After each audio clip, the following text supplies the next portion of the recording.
Hey. Welcome back, Costco cousins, to another episode of Costco Chronicles. This time we are taste testing items from Costco versus actually shopping for them, though all of the items you're going to see in this video you have seen in prior videos of mine where I've displayed them for purchase, and I've purchased a few of them, beginning with this Suja Organic Uber Greens drink. And it does show an expiration date, 12/9/2024, which is relatively short compared to some of the other fruit juices you might see in the store. So it is probably because this is really organic, doesn't have a lot of doesn't have any preservatives in it. So it won't have a long shelf life for you. So just be mindful of that. I know there are places where they're saying, hey, we're not really paying attention to these best by dates in general. For a lot of the processed foods that add preservatives and all that, that might be okay. But I would say for something like this, you want to pay attention to that date and use it by that date. So 99% juice, 45 calories, 5 sugars, but you see added sugars is 0. And the ingredients, cucumber, celery, grapefruit, green chard, lettuce, those ingredients on the front is essentially how it is listed on the back. So they're, you know, healthy. This thing is healthy. So if you're a person who's used to drinking, apple juice and orange juice, this won't be sweet enough for you. So it's for really, I guess, a palate that has already been adjusted to sort of some healthy eating, healthy drinking. Otherwise, this will give a little bit of medicine taste to you if you're not used to kind of drinking and eating healthy. And I'm really not, trying to go there, probably 60% of the way there to a healthy eating type individual. But I got to say, this isn't too bad. For me, it would have been good if they added some apple juice to make it a little sweeter, but they didn't. But I would give this a good 8 out of 10 just because it is healthy and it's good for you. Next, we're going to go to something that is not very good for you at all. Mason Dixie. I wish I was in Dixie. Hooray. Oh, maybe I don't actually. Wish I was in Dixie. That's probably not. Anyway, so this is a chicken waffle sandwich. So we went from something that's almost extremely organic and extremely healthy to something that is more like a food product than it is an actual food substance in this box. So anyway, it does come in some individually packaged packages. And for the air fryer, which is what I'm going to be using, you see it says they're 360 degrees. And for any of these nutrition labels or instructions, if you need to slow the video down or stop it, freeze it, to do so, please do that. But I'm going to be following those air fryer instructions. I don't know. For me, I like crunchy, and so things that have any type of crunch to them, I like to preserve it as best I can for my taste. But for you, it looks like you can do the microwave or conventional oven for this as well. So it is saying put it at 360 and set it for 10 minutes, but the first 6 minutes is just the chicken alone. Because of course the chicken is, dense and frozen, of course. So it's going to take a little longer for that to cook. And then at the 6 minute mark, take that out, then make a sandwich out of it, put the whole thing back in for the last 4 minutes, and then it should be ready. The bread or the waffle should be nice and warm as well as the chicken. And so this is what it looks like afterwards. Did get a little brown on the top because again, it's an air fryer. So that air was going across the top of that. So might want to put foil on that for your air fryer if you're worried about that getting too crunchy or too brown on the top. It's kind of hot, as you can see. I'm trying to touch it. However, the center, I'm finding out, did not get that hot. So the edges of the chicken got nice and warm, but the actual center of the chicken did not get warm. And of course, the bread is warm enough. So just sticking my finger in the middle there, let you know there's no heat in the middle of that chicken. So that's going to go back in. But for the taste test, I'm going to go ahead and taste these corners with the chicken and the breading, the waffle together. And I gotta say, mm, it's not that great. Unfortunately, I had a lot of hopes for this. I've had chicken and waffles, at Maxine's Chicken and Waffles, actually, and other chicken and waffle places, but this does not do it for me. And I could have overcooked perhaps the waffle because it doesn't have as much softness. It's really, really crunchy. But, the chicken, it's given a triangular shaped chicken nugget here. And who knows what's in chicken nuggets? I remember pink slime being one of the key ingredients. Not sure about that for this, so I don't want to say that this is, not 100% breast meat chicken. Anyway, but whatever it is definitely given there might be some byproducts in there. But the seasoning on the chicken is good. Whatever they've seasoned that with and the flavoring of the crust, it is actually pretty good. So I will give the chicken a 6 out of 10 in terms of the taste of it. And this breading or waffle, ugh, a 4 out of 10 for that. So total, this is going to be a 5 out of 10. Would not recommend. Would I repurchase this item myself? No, I wouldn't. But again, your taste may vary. Don't let me be the complete judge. If you think you like chicken and waffles and maybe you'll cook it better, you can try it. But let's go and listen to this as It's well. gotten very hard since it's been sitting for a couple of minutes. You can hear it on the plate there. That's gotten. Who is it? Come in. Just kidding. So yeah, that's pretty hard there. So the plate is having that problem adjusting it. Imagine your system trying to break that down. So Now let's move on to something that is supposed to be crunchy. In fact, it has it in its name, dark chocolate crunch from Pretzel Crisps. Now you will note that this in a blue bag is just the pretzel by itself, which I like. My daughter loves these, and when she's coming to visit, I make sure to have some at the house. But I've never had this covered with dark chocolate. So I love those pretzels and I do love dark chocolate. So I'm thinking, hey, these two things combined, what could go wrong? And so I'm showing you the ingredients and the nutrition label there. But no, come on. Who cares about nutrition when you're doing dark chocolate with pretzels with salt on them? This is more a treat for every once in a while, as we should be allowed to enjoy in moderation some snacks. And so just showing you what it looks like to see if it matches the picture on the bag. And for the most part, it does. The front, anyway. They don't show the back on the bag. And the back, it looks like it may have some spaces where it's missing some of its dark chocolate. But in either case, we're going to try it. Looks like a little face there smiling until you bite half of its head off. And I gotta say, it tastes pretty good. This actually met the standard or the expectation of what I thought that would taste like dark chocolate and a pretzel.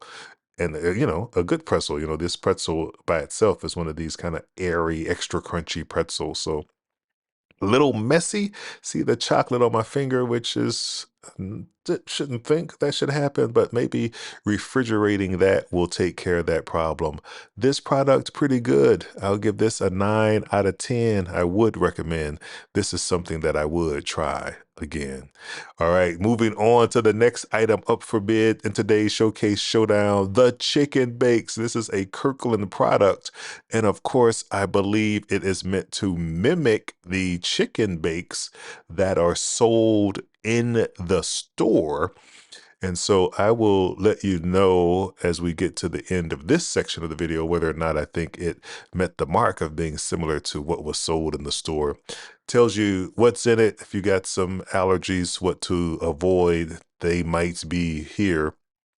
Individually wrapped, 6 packages, or sorry, 6 in a package. You can do the microwave or you can do the oven, it says there, or a toaster oven. So for today, I am going to do just the regular oven. And that was probably a mistake on my part, as you'll see in just a moment why. Then later, of course, I did try this with a toaster oven, sorry, the air fryer essentially, and did some things to make it a little better. So just have my pan here that I got from Costco, this kind of non-stick cookie sheet, and I just threw it on there. That's it.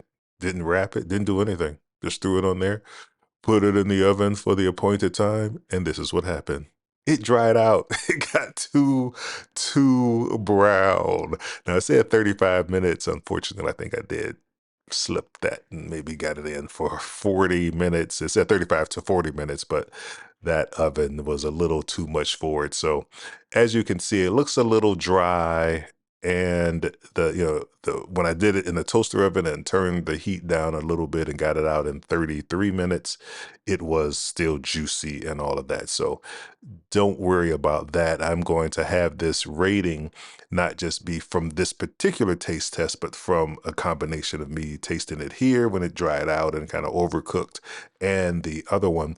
And so, biting into it, it did not taste like the chicken bake from the store, I have to say, which is not too shabby, but it was, I don't know, the dough tasted just a little different there. The chicken tasted pretty much the same, and it definitely was cut up pieces of breast meat chicken. This was the real deal Holyfield in terms of the chicken that was in there. It wasn't, some fake processed meat chicken. It was real chicken.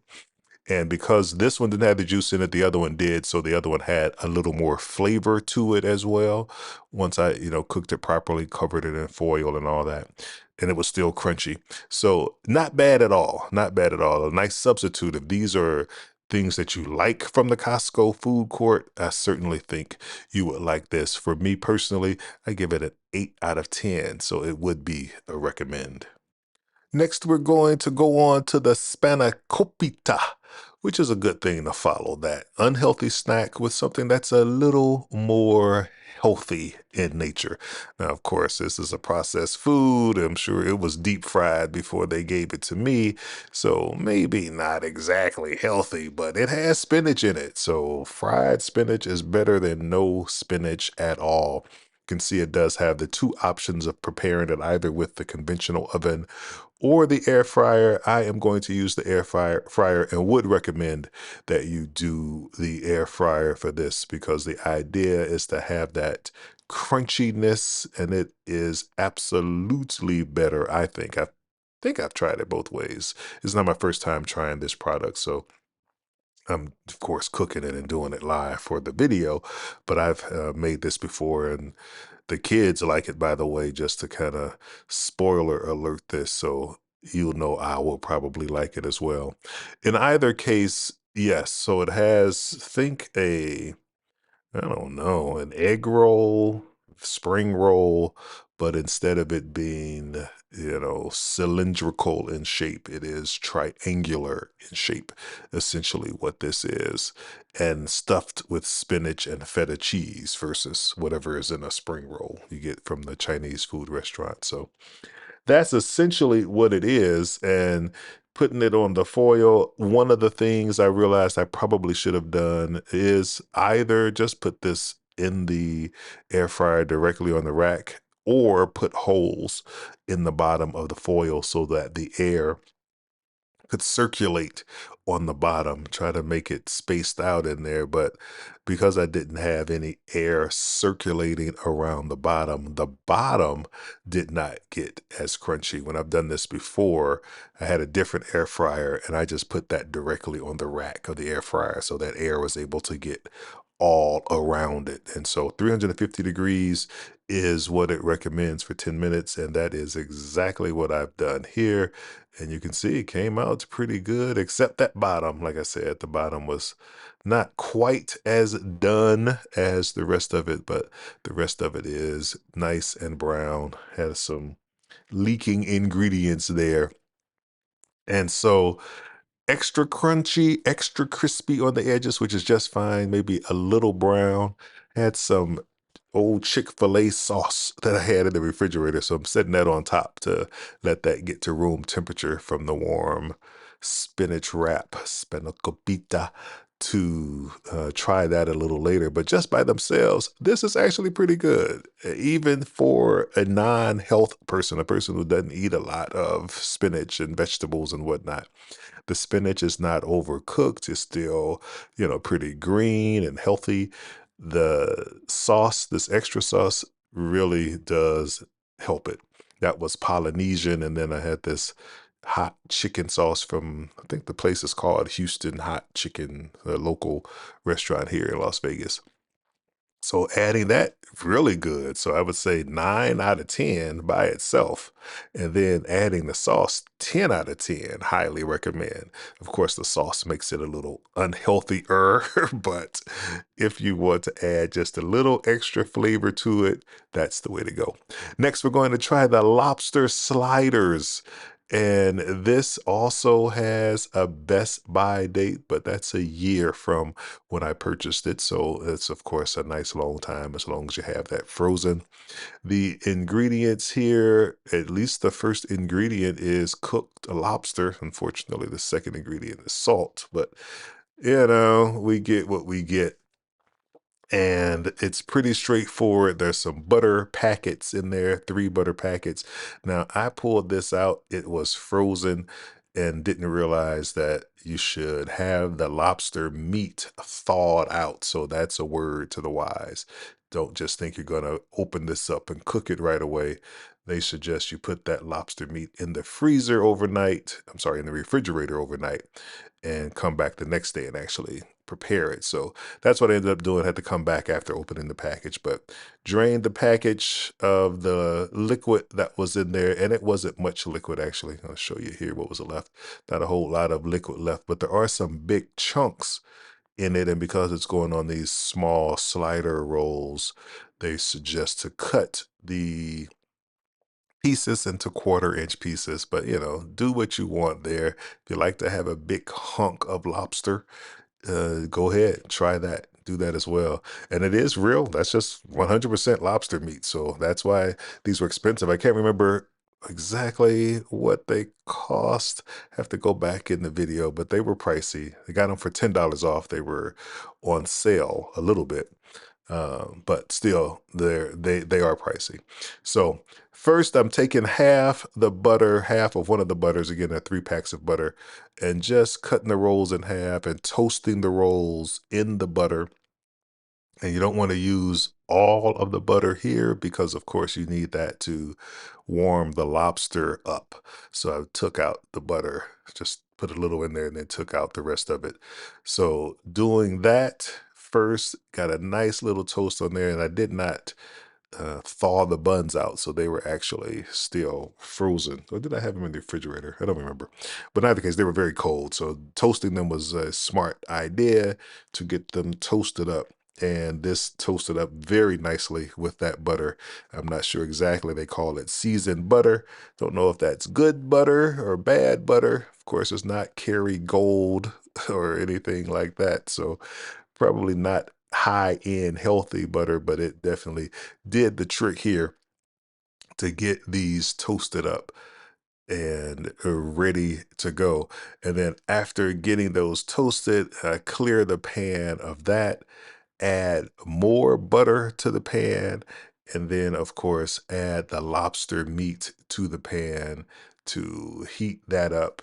And what you don't want to do is to cook the lobster. This lobster is already cooked. So the idea is not to re-cook it. It's just reheating essentially. So it should just 2 to 3 minutes. And I think that's plenty of time. If not, depending on what you have your heat setting on, you might even do it shorter than that, but I have mine on low here, so the temperature of the skillet cooled down quite a bit once I put the lobster meat in there and the frozen butter pieces. So I had a blue moon to go with this as well. That paired very nicely. Of course, if you're more upscale, a white wine would probably go with this, or Chardonnay. But if you are on a beer budget like me, a nice blue moon, no orange, just a blue moon. So you can see I'm getting some bubbles there, still got a lot of juice there left, and that's probably hot enough for me. Put that on the buns, and I am liberal with the amount of lobster per slider, and maybe even some extra there, as you can tell, because this looks good. So I want to make sure I get a nice little taste. And I gotta say, it was very good. This was excellent. I mean, the lobster tastes, chef's kiss. The slider even was pretty good, nice and toasted in the butter. Of course, this is not the healthiest meal you're going to find, but it is a tasty one. This is a 10 out of 10 from me and a highly recommend. And then, of course, had some lobster meat left over. You can, of course, use that with whatever, make a salad and have the lobster on top of that for another day. You don't have to have it with the sliders, and that way makes it a little healthier, maybe. Who knows? But in either case, that will do it for today. So thank you for listening. Appreciate you watching this channel. You have a lot of options out there for YouTube. So I appreciate you selecting this one. If you made it this far and could be so kind as to press that subscribe button, that will help us to reach 1,000 subscribers by the end of the year. Until next time, I'm out.